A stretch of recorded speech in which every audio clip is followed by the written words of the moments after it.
बिस्मिल्लाहिर्रहमानिर्रहीम। Dock talk में खुश आमदेद। आज का मौजू chronic hepatitis B virus infection. मैं हूं professor doctor Isarul Haq, professor medicine, King Edward Medical University में हॉस्पिटल। हेपेटाइटिस बी के बारे में कुछ चीज़ों का यादा करते हैं। हमें पता है कि ये हेपेटाइटिस बी एक वायरस है, DNA वायरस है, और जिस्म में जाने के बाद ये फौरी इरकान भी कर सकता है और क्रॉनिक इरकान यानी क्रॉनिक हेपेटाइटिस यानी ऐसा इरकान जो 6 माह से ज़्यादा जिस्म में रहता है,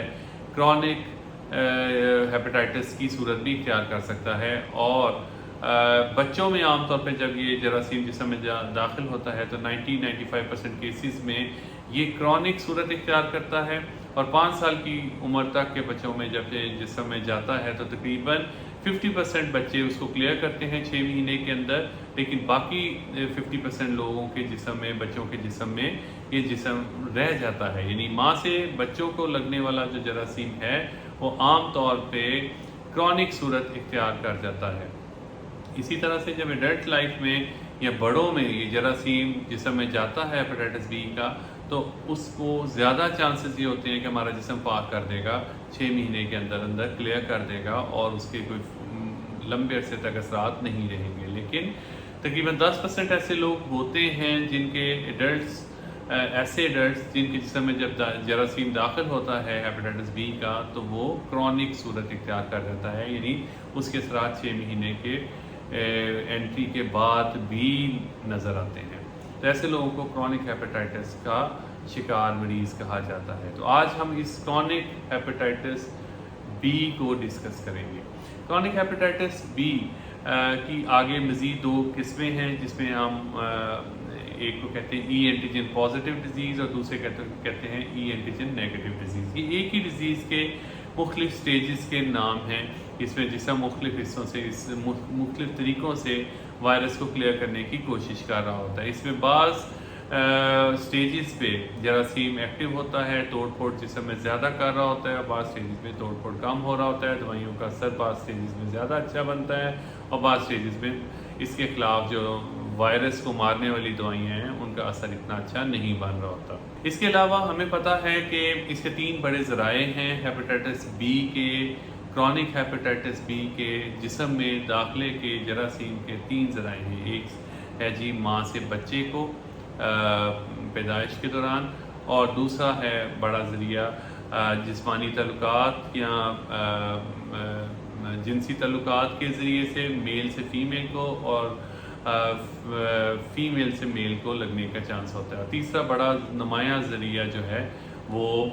ब्लड एंड ब्लड प्रोडक्ट्स हैं, यानी अनस्क्रीन ब्लड लग जाए किसी को गंदी सिरिंज लग जाए, गंदा औजार लग जाए, गंदी ड्रिप लग जाए, ऐसा इंस्ट्रूमेंट लग जाए जो हेपेटाइटिस बी के किसी मरीज़ के ज़रिए असर रहा हो, चाहे वो एंडोस्कोप का इंस्ट्रूमेंट हो या चाहे सर्जिकल इंस्ट्रूमेंट हो, डेंटल इंस्ट्रूमेंट हो, ब्यूटी पार्लर में इस्तेमाल होने वाला कोई इंस्ट्रूमेंट हो, कोई बार्बर का उसरा हो, कैंची हो या नेल कटर हो। तो ऐसी चीज़ें जिसमें माइन्यूट क्वांटिटी ऑफ ब्लड भी और या लगा हो, वो भी इसमें सलाहियत इतनी होती है कि वो एक फ़र्द से दूसरे फ़र्द को हेपेटाइटिस बी ट्रांसफ़र कर सकता है। याद रहे, बेड लिलन पे, बेड शीट पे लगा हुआ एक ड्रॉप्स जो कि खुश्क हो चुका होता है, उसमें भी ये सलाहियत 1 हफ्ते तक रहती है कि वो हेपेटाइटिस बी को किसी सेहतमंद बंदे को उसके छूने से वो लग सकता है। तो इसलिए बहुत ज़रूरी है कि किसी भी फोड़े को, फिंसी को, कट को डील करते हुए जहाँ ब्लड निकल रहा हो, नेकेड हाथों से ना इस्तेमाल करें। तो इसमें भी सलाहियत होती है कि इसमें जरासीम बाज़ और इसके ज़रिए से दाखिल हो सकता है। याद रहे कि माँ से बच्चे को दूध पिलाने के अमल के दौरान वायरस ट्रांसफ़र नहीं होता, अनलेस के स्पेशल कंडीशंस हों जिसमें वहाँ पे निपल्स वगैरह में क्रैक हों, तो उसमें ये चीज़ ट्रांसफ़र होने का बहुत थोड़ा ख़तरा होता है। इसी तरह से जो चीज़ें हैं हेपेटाइटिस बी से रिलेटेड मरीज़ की वो अलहदा रखने वाली हैं, वो हमने पहले भी डिस्कस किया था एक्यूट हेपेटाइटिस बी को डिस्कस करते हुए कि कंघी, दांतों का brush, towel, razor, nail cutter और ज्वेलरी मरीज़ की हर लिहाज से अलहदा लेनी चाहिए। इकट्ठे खाने पीने से, इकट्ठे रहने से, मरीज़ के ग्लास में को पानी पी लें, प्लेट में खाना खा लें, गले मिल लें, बच्चों को चूम लें, छींकने से उसके साथ ایون بستر میں لیٹنے سے جراثیم ایک سے دوسرے کو نہیں لگتا۔ اس کے بارے میں ان چیزوں کا بنیادی چیزوں کا ادا کرنے کے بعد ہم علامات کرونک ہیپیٹائٹس بی کی علامات کا ذکر کرتے ہیں۔ کرونک ہیپیٹائٹس بی کی علامات عام طور پہ نہیں ہوتی، اس کو ہم سائلنٹ ڈیزیز اسی لیے کہا جاتا ہے کہ اس میں پیلا پن، آنکھوں کا پیلیا نہیں ہو رہا ہوتا۔ اس میں عام طور پہ مریض کوئی خاص علامات ابتدائی سٹیج میں ظاہر نہیں کر رہا ہوتا، سوائے اس کے کہ ٹانگوں میں درد، کمزوری کا احساس، پٹھوں میں کھچاؤ، ہلکی گیس کی کیفیت، اس طرح کے معاملات ہوتے ہیں جس کو بعض لوگ کنفیوز کر رہے ہوتے ہیں کہ ہمیں شاید تھکن ہو گئی ہے، آج نیند پوری نہیں ہوئی، آج کھانا ڈفرینٹ کھایا ہے، ان چیزوں سے ریلیٹ کر رہے ہوتے ہیں، اور عام طور پہ کسی بہانے سے چیک کروانے سے ہی پتہ چلتا ہے کہ ہیپیٹائٹس بی کا جراثیم جسم میں داخل ہوا ہے اور کرونک ہیپیٹائٹس کا مریض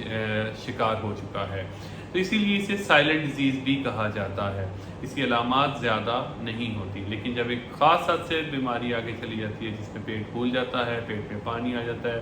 آنکھیں پیلی ہو جاتی ہیں، کالے پخانے آنے لگ جاتے ہیں، خون کی الٹی کی صورت ہو جاتی ہے، اور اس کے علاوہ بعض صورتوں میں سانس میں بھی دشواری شروع ہو جاتی ہے، تو یہ علامات مریض کی کرونک ہیپیٹائٹس کی وجہ سے ہونے والی پیچیدگیوں کی وجہ سے ہیں، جس میں پیٹ میں درد اور بعض اوقات غنودگی، بے ہوشی اور جگر کا کینسر ہونے کی وجہ سے بعض اوقات ہڈیوں میں بھی درد ہونے لگ جاتا ہے۔ تو یہ علامات یا ابتدائی سٹیج میں بیماری کی وجہ سے ہیں یا اس کی پیچیدگیوں کی وجہ سے ہیں، تو ڈیپینڈ کرتا ہے کہ ہم کس سٹیج میں مریض کو دیکھتے ہیں۔ تو علامات کا تعلق مریض کی سٹیج آف ڈیزیز کے ساتھ ہے، کس حالت میں ہم اسے دیکھتے ہیں، آیا یہ ابتدائی کچھ سالوں کی بیماری ہے یا یہ ایڈوانس ڈیزیز ہے جس میں 15 سے 20 سال گزر چکے ہیں، جس میں پیچیدگیوں کا عمل سٹارٹ ہو گیا ہوا ہے۔ بہت تھوڑے ٹیسٹوں کی ضرورت ہوتی ہے ہیپیٹائٹس بی کے کرونک ہیپیٹائٹس بی کو ڈائگنوز کرنے میں، کیونکہ بعض ٹیسٹ ہم وائرس کو چیک کرنے کے لیے کر رہے ہوتے ہیں، بعض ٹیسٹ ہم اس کی ڈیزیز کو سٹیج کرنے کے لیے کر رہے ہوتے ہیں، بعض ٹیسٹ ہم اس چیز کا دیکھنے کے لیے کہ آیا اس مریض کو کس طرح کی دوائیاں ہم دے سکتے ہیں اس کے لیے۔ تو عام طور پہ complete blood counts, L F T, C B C, ultrasound, P C R کا ٹیسٹ، اور اس کے علاوہ بعض صورتوں میں سی ٹی اسکین اور بعض اور ٹیسٹ کیے جاتے ہیں جو مریض کی حالت پہ منحصر ہیں۔ ٹریٹمنٹ ہیپیٹائٹس بی کا بہت سادہ ہے، ٹیبلٹس کی صورت میں ہے اور انجیکشنز کی صورت میں بھی ہے، انٹرفرون کے انجیکشنز بھی اس میں استعمال ہوتے ہیں، لیکن میجورٹی لوگوں کو ٹیبلٹس کی صورت میں یا گولیوں کی صورت میں علاج کروانا پڑتا ہے۔ گولیوں کے سائیڈ ایفیکٹس نہ ہونے کے برابر ہیں اور اس کی کاسٹ بھی اب بہت زیادہ نہیں رہی،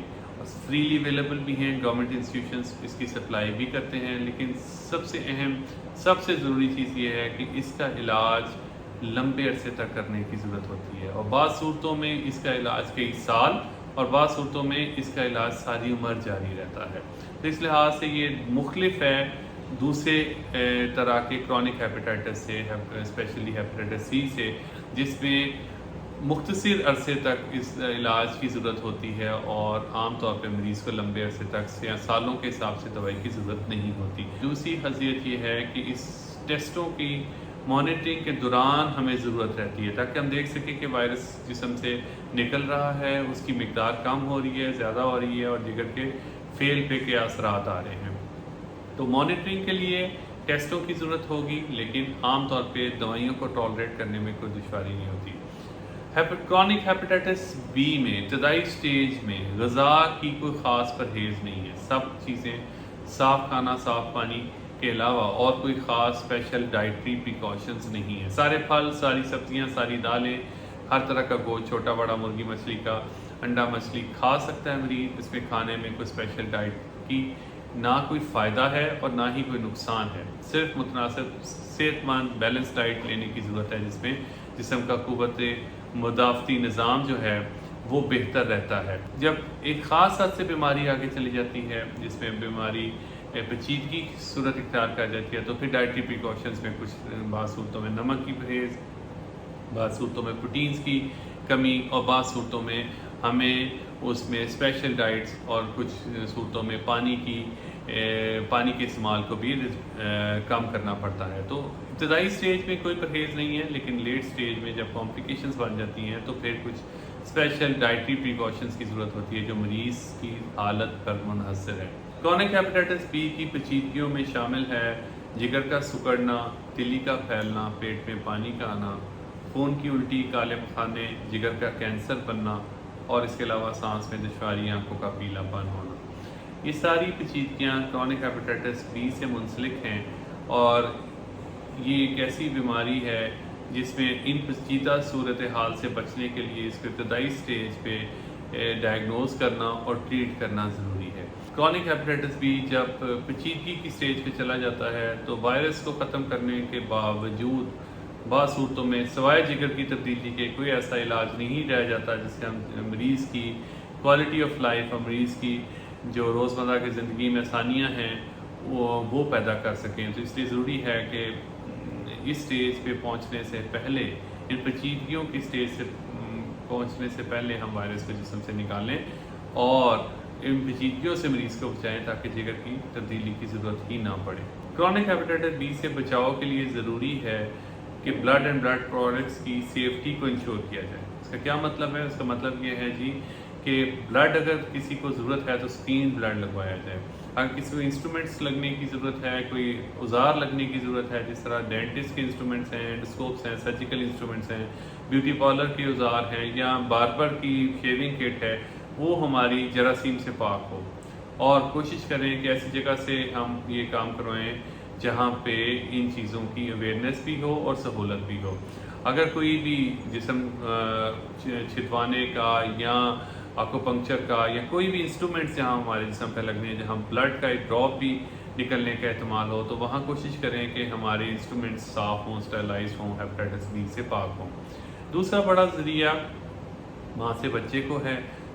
हामला ख़वातीन को हेपेटाइटिस बी को चेक करने की ज़रूरत है और अगर उनमें किसी में जरासीम की निशानदेही हो जाए तो डिलीवरी के वक्त हेपेटाइटिस बी के फांसी टीके बच्चे को भी लगने की ज़रूरत है